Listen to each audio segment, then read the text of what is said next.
I'm not going to let you off easy. Every guest has to finish this sentence. Life is ...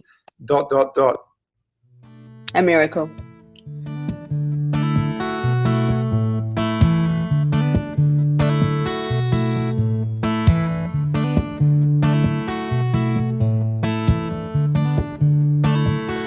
No one tells you what you're supposed to do. Michelle Stanton is the CEO and spiritual leader of the 85-year-old Bevilles family business. Since 1934, Bevilles' beautiful jewellery, watches and diamonds have connected people with special moments, inspiring confidence, and generally, in Mish's terms, making people feel fabulous. Michelle's leadership, passion and purpose in many ways saved this iconic Melbourne-based business. Hours away from shutting the doors, after a sleepless night of reflection, Michelle, the leader, decided to fight for her family business. Mish, welcome to the Inside Session. Thank you, Scott. It's an honour to be here. It is such an amazing story. For people that don't know the Bevilles story, 23 stores now, Victoria, New South Wales, South Australia, and expanding rapidly. But it wasn't always the thriving beast that it's becoming now. There were some challenging moments. In particular, as I mentioned, it was very close to not existing. That's right. Now, nearly 6 years ago, the business really took in a very difficult time, and I was fortunate enough to have the support of my family and an amazing team to journey through that extraordinary, challenging time. And looking back on it, absolutely grateful for it, because it helped me become the person who I am today, but also to unleash the potential of this beautiful brand. So amazing times. When you first mentioned to me, I guess that whole challenge and that time, there was an amazing, I guess I'd say it was a fable and reflection that you had of a story. Can you share that with us? Because I just thought it was so powerful and such a powerful leadership moment. Yeah, so I suppose putting it in perspective, my family had voted me to be the CEO a couple of years earlier. And, that's always an interesting moment when your family believe in you and you look at yourself and go, well, gosh, they believe in me, does that mean I can actually do it? And in that time, I had my second child as well, and the GFC hit, and all of these wonderful combinations of internal and external things happening. And there was a time when, in that year, where I could see that it was becoming very difficult. We were trading down, but still, Bevilles has been fortunate enough to service over 300,000 people a year. So there were still lots of customers in our stores, but the rents and the sales falling were creating a perfect storm. And in that time, I don't believe I realised how much of a storm was coming my way. But I had a sense that it was going to be reasonably big. And back in about October or November, I said to myself, well, who do I need to become to be the person who can navigate the ship through this storm? And it was probably one of the most powerful questions I've ever asked myself, because I realized that internally, I wasn't yet the person that had the belief and the skill set to navigate. But once I asked that question, who do I need to become?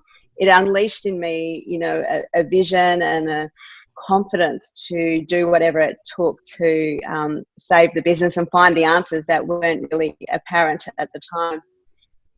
And then fast forward a few months, and there was definitely a time where the road looked very, very short, and we were very close to appointing an administration, which was not through our own choice, I suppose.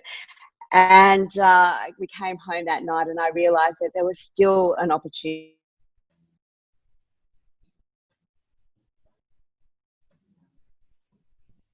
Had belief to amazing people, both internally.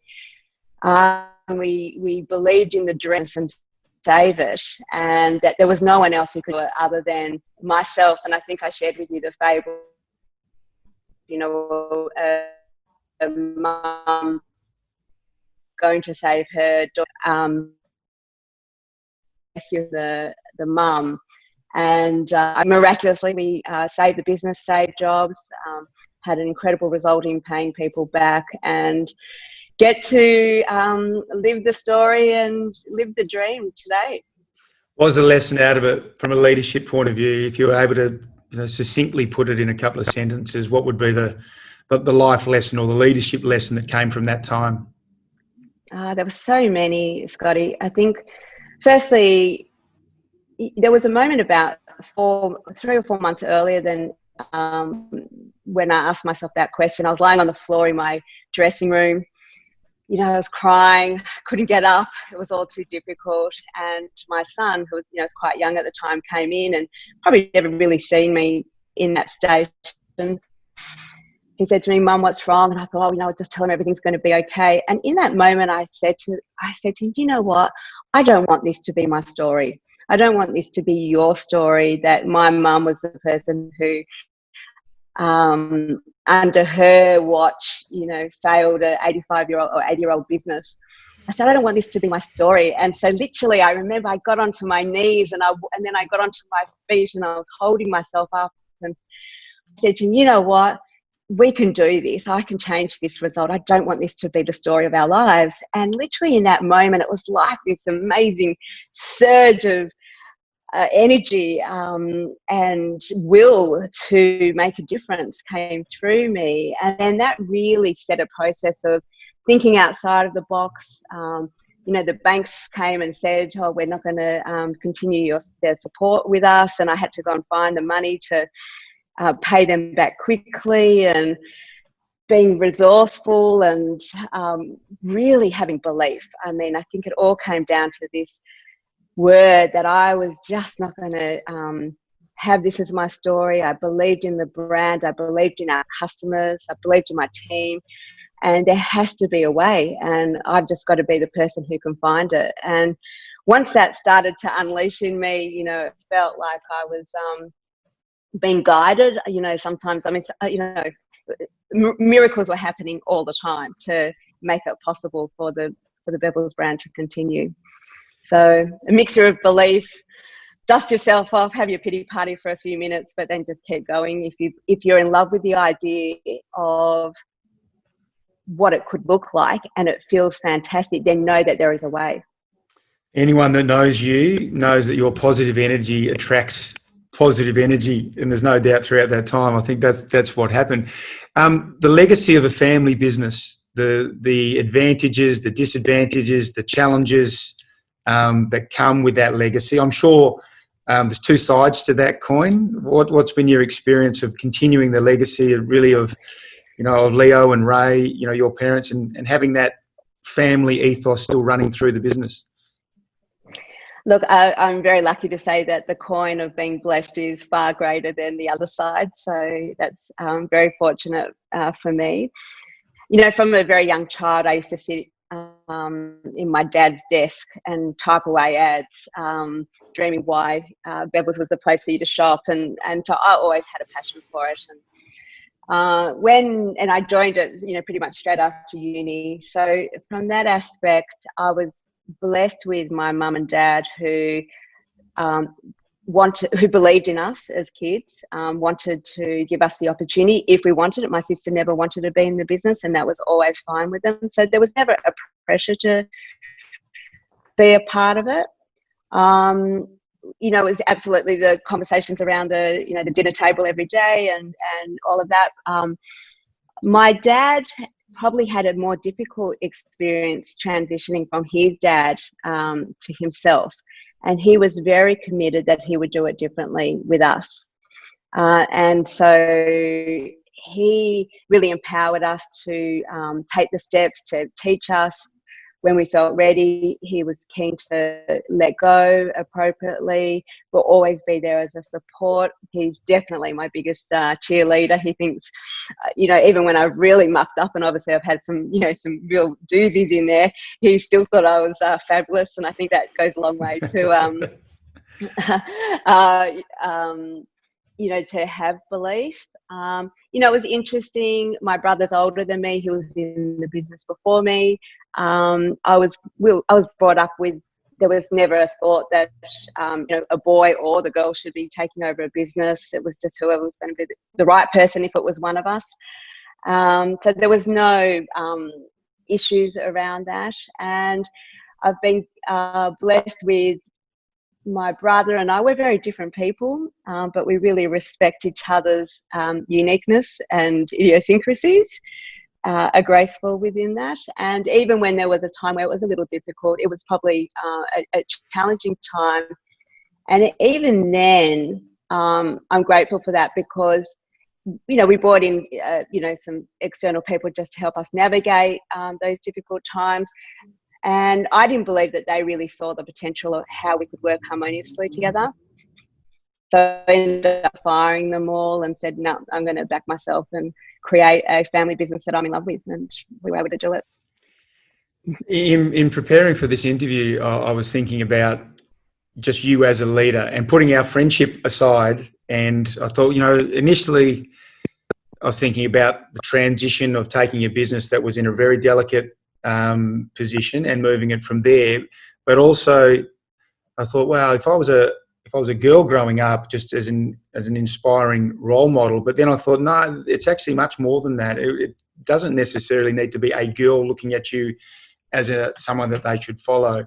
My boys, my own, 11, 10, 13 and 16-year-old boys need to look at someone like yourself and your journey as an inspiring leader.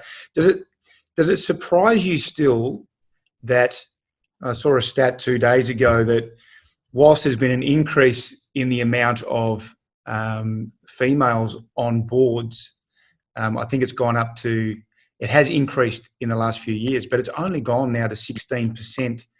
Does that surprise you that women are still not represented in leadership roles, in leadership capacity as much as it should be? Yeah, I think it's such an interesting concept. And, there was a wonderful book, Lean In, really talking about that and how, women, and I see it all the time, the majority of my workforce is female, and women really need to be tapped on the shoulder, that, to say that you are ready, you are, you have the skills, you have the ability to take a step up. And often, and even in the case of in my business in becoming the CEO, really it was my family who had to tap me on the shoulder. I wouldn't have thought that I was the person ready for it. And I think that for girls, for women, and whether it be, putting a hand up in class, saying that I can do it, it's right throughout, and it's both for women and for men. And yet the beauty of having the combination of the two is such a blessing for any business, because we bring different aspects, and it's together that the optimum leadership team can be created, the vision for the business, the impact on the community, the way in which we go about it, that you can just get the magic. So yes, I do, but I don't think it's a blame thing. I think it's a cultural thing from both men and women. And right from an early age, we just have to keep role molding that it's all possible, and also that you don't need, like, for example, Scotty, I was thinking about just before coming on this call, I remember at school, I had a blessed life, beautiful family. I went to a great school, had all the normal stuff of feeling like I was getting bullied, and this, yet also being triumphant in many things. And I was thinking how you just need to realize that you don't have to be a standout to be a leader. I was never voted captain of anything. I was, as much as I put up my hand to dream of being captain of the school netball team, and I never was given it. And yet, I was so passionate about it. And I thought, well, if they don't see it in me, that's fine. I'll just pretend I'm it anyway, and bring all the bibs and I and everything, and go and congratulate everyone anyway. But it didn't matter that I wasn't seeing it. I just had to learn the belief in myself. And I think sometimes there's this mixed thing that you have to be extraordinary. You know, you have to be showing all of these amazing leadership skills at school or in sport or whatever it is at a young age. And that's the prerequisite to become an amazing leader in the community or in business when you're an adult, but I don't think it needs to be. So there's always time if you get the belief in yourself. I think that's such a great point. I mean, there's at times been this sort of mythical background to you need to be a leader. In order to be a leader, you need to be something special. But I think some of the greatest leadership traits is just being common, being normal, understanding how people work. And it's some really simple things. Leadership, I think, is now getting reduced back to the really simple things. It's not the inspiring, motivating leader always. That can be part of it, but it's often a lot simpler than that. The culture is a really slippery term, and you know there's so many different definitions of it. Be fabulous is the catch cry at Bevilles, and you feel that when you walk into the office space, any of the offices regionally. You have some amazing rituals with your staff when great things happen. It just the culture, you just feel it. What is culture? How do you get a great culture? Whether it's in business, in a sporting team, because it's a holy grail for elite level performance. Whether it's corporate, sporting, etc. What's your experience with the word and the feeling of culture? Oh gosh, what a fantastic question. I think first, the culture has to be so authentic and internally driven from the leader of whether it be the organisation. I mean, it has to be in the DNA of them, and then the team then is organised around it. I think if it's something that has come from, an external workshop, and is not being lived and breathed and thought about, then it's never going to be deep and resonate through the business or the organisation. I think and once that's clear and it's so authentic, I mean, you can't fake it, you can't make it up, and the people that you attract around you just seem to want to buy into it and come from that space, and so it then helps to breed it. So that's a big part. I think the other thing is it just doesn't happen, day one. I think about like where we set the vision for the cult, how I wanted it to be, and I'm always dreaming it up. How we can play it at more. What's a new way this year that we even develop this and live it even greater and deeper. And so it evolves. But when you're kind of starting, you can't think that you're going to be at the end or, at a high level, because it's just nurturing it and growing it and feeding it and loving it and making it that it's so part of the language, the visual, the people, that it just can't help be infectious if it's true to the DNA. And like I think at the moment, for the last couple of months, I've been so honoured and grateful to be leading our team through COVID. And I saw this as an opportunity, like of all the cultural vision that I have for the business. Imagine if over this period of time, and I had no idea how long we would be closed for or anything, that we actually embrace my 5-year vision for culture into the next 30, 60 days. And we became more of it. And I think it's just looking at every step of how does it ooze from you and make it happen. And being really aware when it's not there, because I think I noticed from a very young age, and not even knowing about the words culture and all this stuff, how I felt about the business wasn't because of the results. It was because of the energy within the business. Yeah. And I started to understand, without having a cognitive understanding of this, I started to realize, why do I see this as the results might not be there yet? I can feel that I feel so good about what the business is moving towards, that we're absolutely heading in the right direction. And conversely, sometimes the results have been fantastic and I can't sleep at night because I know that we're missing the authenticity of the brand, and it doesn't take long for that to permeate through the culture of the business. So I don't know if that answers your question, but you just got to live it and love it. It's a fantastic answer. And again, anyone that walks into a Bevilles store, they will feel that. And I think that's the true test of culture, when it's not necessarily something you have to read on a wall or, from a mission statement, but it's just there and you can feel it. And it's based on all those small actions that take place on so many different levels. Family. You've got a beautiful family, wonderful husband, Jamie, such an adventurer in his own right. But I want to talk to you about, I think 11 and 14, the kids, just the different challenges that the kids are facing now, and putting your parenting sort of hat on, and the times that they're navigating, the stats that surround this generation of kids are quite daunting. I think 2.5 million Australians a year are battling some type of mental health disorder or challenge.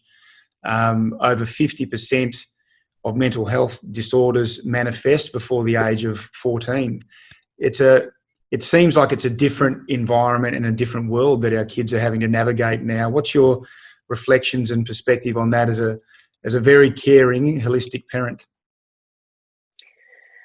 Well, I think there's a number of things. I mean, firstly, I had my own mental health issues. I was bulimic for 3 years. I had a big bout of depression when I was in my 20s. I never felt confident or good enough at school. I didn't particularly like myself.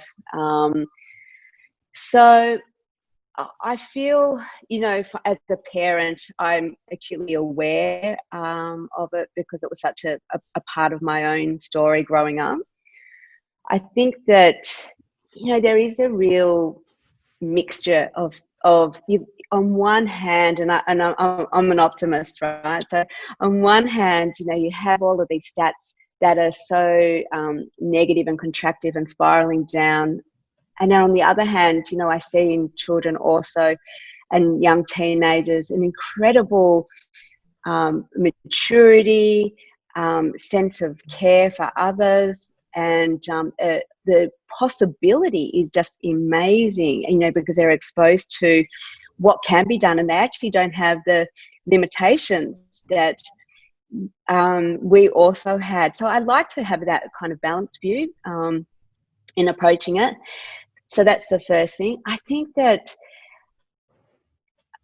as parents, as teachers, as community, the more that we can help them understand that regardless of the circumstances, how we feel about ourselves is just because of our thinking.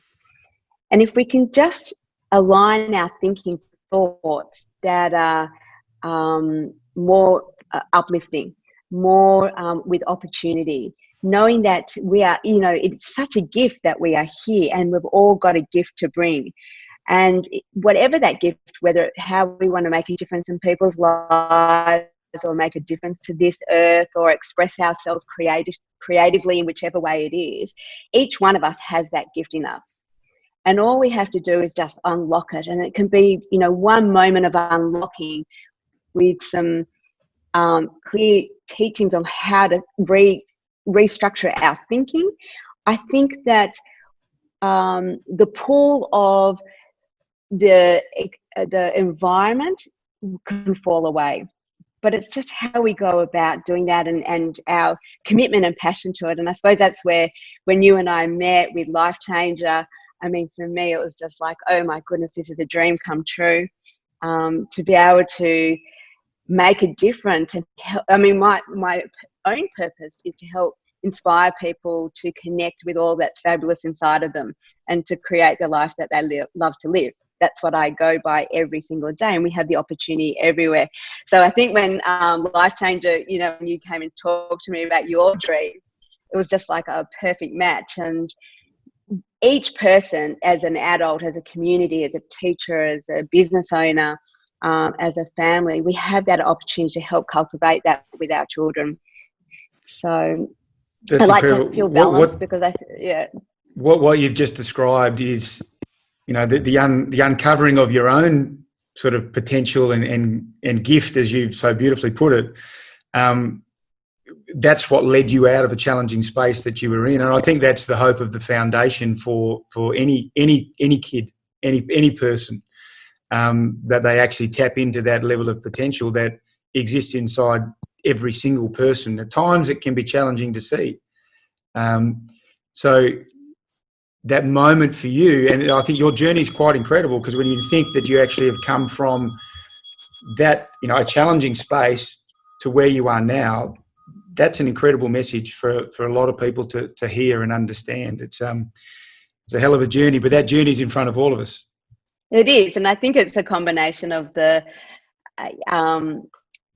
you know, I like it to call it the lessons and the blessings that happen in your life. You need to have a combination of, you know, it's much easier if you have a combination of the both. And, you know, some kids have probably, you know, a few more tougher times pro rata to the blessings that they have, but you got to have both. That and, you know, ultimately each one of us can find the beauty in every day to mount up our blessings, even if the external environment is, you know, maybe not yet as giving to it, but it will change. But I was fortunate. I had a good combination of bumps and blessings. Mish, you're an inspiring leader in so many different ways. It's been such a privilege to have you, one as a friend, but to have you as a guest today. And it enabled me to sit back and I think I tried to be objective in looking at your journey. And I've been fortunate to be around a lot of great leaders in so many different ways. And you are right at the top of the tree as far as I'm concerned. So it's been a privilege to share some of the journey with you over the last few years. I'm not going to let you off easy. Every guest has to finish this sentence. Life is ... A miracle. I knew you'd say something succinct, profound, and beautiful. You are fabulous, Mish. Thank you so much for your support of the foundation. And it's been an absolute privilege to have you as a guest on the show.